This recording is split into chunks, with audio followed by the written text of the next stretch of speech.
বিসমিল্লাহির রহমানির রহিম। আরাআইতাল্লাযী ইউকাযযিবু বিদ্দীন ফাযালিকাল্লাযী ইয়াদউল ইয়াতীম। সূরা মাউন। এও মক্কা মুকাররমায় অবতীর্ণ। এই পুরো সূরাটার মধ্যে মক্কার কাফিরদের কিছু অসৎ আচরণের কথা বলেছেন আল্লাহ পাক, যে আর কিছু নেই। এই আলোচনাগুলো বলে মুসলমানকে আল্লাহ পাক সতর্ক করেছেন, তোমরা যেন ওদের মতো হয়। আরাআইতাল্লাযী, আপনি কি সেই লোকটিকে দেখেছেন যে প্রতিফল দিনকে অবিশ্বাস করে? এখানে দেখুন, দিন বিদ্দিন বলা হলো, ওইখানে কিন্তু ধর্ম বলা হয়। হ্যাঁ, প্রতিফল, তার মানে ওই দিন শব্দটা অনেক অর্থ দেয়, তার মধ্যে একটা হলো ধর্ম। তো সব জায়গায় এই ধর্ম অর্থ হবে। তুমি কি সেই লোকটিকে দেখেছো যে প্রতিফল দিনকে অবিশ্বাস করে? লোকটি কে? শুনে মনে হচ্ছে বিশেষ কোনো ব্যক্তির ব্যাপারে আল্লাহ পাক বলছেন, না তা নয়, একটা বিশেষ শ্রেণীর ব্যাপারে বলা হচ্ছে।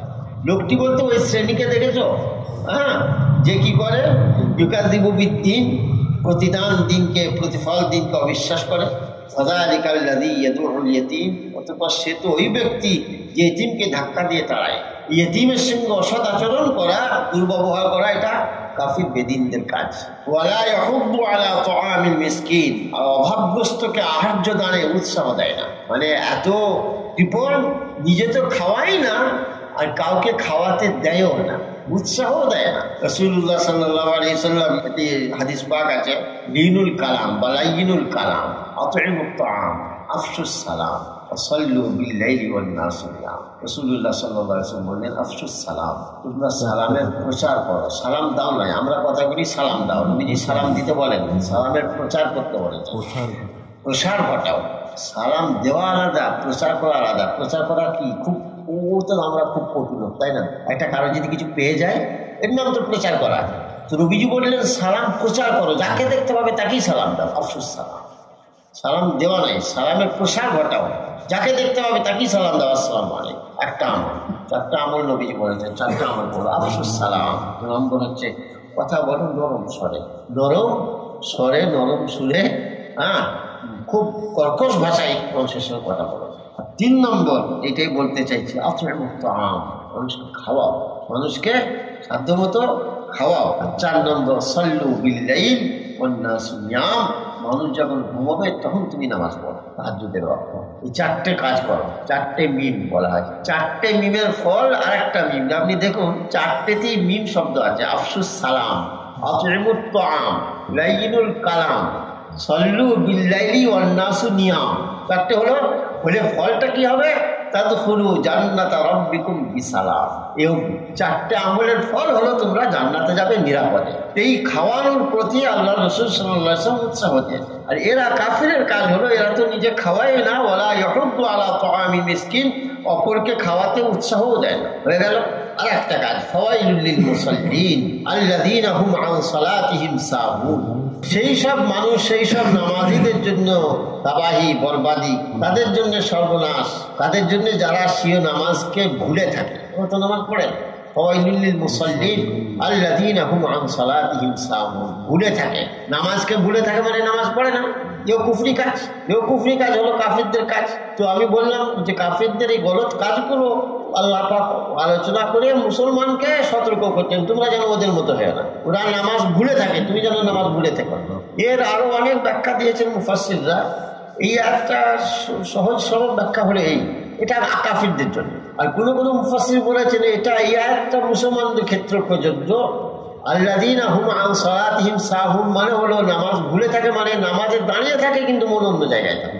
সালাতিহিম সাহুন আল্লাযীনা হুম ইরাউন, যারা এরূপ নামাজ পড়ে, যারা এরূপ যে যখন নামাজ পড়ে তখন রিয়াকারি করে, যদিও পড়ে তো লোক দেখিয়ে পড়ে। মুনাফিকরা তাই করতো, মুনাফিকরা নামাজ পড়তো কিন্তু লোক দেখানো নামাজ পড়তো। এই জন্য মুফাসসিররা বলেছেন যেহেতু লোক দেখানো নামাজ পড়তো, ওই জন্য ওদের নামাজের কোনো টাইম ছিল না। ওদের টাইম হলো লোক আছে কিনা, লোক থাকলে কি আল্লাহু আকবার বলে দাঁড়িয়ে। ওই জন্য ইমানদারের যে নামাজের একটা নির্দিষ্ট সময় আছে। এই আল্লাহ পাক বলছেন আল্লাযীনা, এরা হলো এদের তাবাহি, এদের বরবাদ হয়ে যাবে এরা, যারা লোককে দেখানোর জন্য নামাজ পড়ে। আর ওয়ায়ামনাউনাল মাউন, আর তারা যাকাত মোটেই দেয় না। মাউন শব্দের অর্থ হচ্ছে যে কোনো রকম কাজের জিনিস, যে কোনো রকম। এরা এত কৃপণ ছিল এই যাকাত ইত্যাদি দেওয়ার ক্ষেত্রে, এরা এমনই কৃপণ, যাকাত তো দিতই না, এমনকি একটা প্রয়োজনে যেমন সামাজিক ভাবে জীবনে আমরা একে অপরের প্রয়োজন অনুভব করি এবং তাদের কাছ থেকে নিজেদের প্রয়োজন আমরা চাই। হয়তো আমি বাড়িতে কাজের মিস্ত্রি কাজে গেছে, আপনার হয়তো কোদাল টানতে গেলাম, খুব টানতে গেলাম, এইটাও তারা দিত না। ওয়াম নাউল আল মাউন, যে কোনো প্রয়োজনীয় জিনিস তারা দিত না, বাধা সৃষ্টি করতো। আর জাকাত তো দিতই না, যেহেতু জাকাতের সম্পর্ক অর্থের সঙ্গে, অর্থ বের করা খুব কঠিন কাজ। উল্টা কোদালটা দিতে হবে, 10 টাকা দেওয়া না, বিশাল কষ্ট করা। তো এরা ওয়াম নাউল আল মাউন, এরা আর তারা জাকাত মোটেই দেয় না। এই কয়েকটা বদ আমলের কথা, তাদের বদ আচরণের কথা আলোচনা করা হলো। আল্লাহ পাক বললেন, ওরে আল্লাহ পাক আসলে উম্মতে মুহাম্মাদীকে তালিম দিলেন, তোমাদের চালচলন যেন ওদের মতো যেন না হয়। এই যে সূরাটা, এই সূরার শানে নুজুল কি, কেউ কেউ যাই বলুন, ঠিক শানে নুজুলের কংক্রিট ভাবে পাওয়া যাচ্ছে না। কেন যায় না? আমি আগে বলেছি আপনাদেরকে হয়তো, যে সব আয়াতের শানে নুজুল হয় না। প্রত্যেকটা আয়াতের একটা কেন অবতরণ হলো, একটা কিছু চাই, এটা হয় না। হযরত মাওলানা শাহ ওলিউল্লাহ সাহেব মুহাদ্দিস দেহলভী রহমাতুল্লাহ আলাইহি, তিনি একটা সুন্দর এর ব্যাপারে একটা আলোচনা করেছেন। তিনি বলছেন যে দেশে যখন আইন বলবৎ করা হয়, অনেক সময় জনগণের পরিস্থিতি দেখে আইন তৈরি হয়, আর অনেক সময় বাদশাহ নিজে আইন তৈরি করে দেয়। জনগণের কিছু পরিস্থিতি দেখে কিছু বাদশাহ অসুবিধা দেখছে না, কিন্তু নিজের থেকে একটা আইন তৈরি করে দেয়। ঠিক সেভাবে আল্লাহ পাক অনেক সময় বান্দার হালতের উপরে আয়াত নাযিল করেন, আর কখনো কখনো বান্দার কোনো হালত নেই, নিজের তরফ থেকে আয়াত নাযিল করেন। ওই জন্য সব আয়াতের শানে নুজুল হয়। এই আয়াতটা আল্লাহ পাক নাযিল করে উম্মতকে এটা তালিম দিয়েছে। আল্লাহ পাক যা আলোচনা করালেন আমল করার কথা।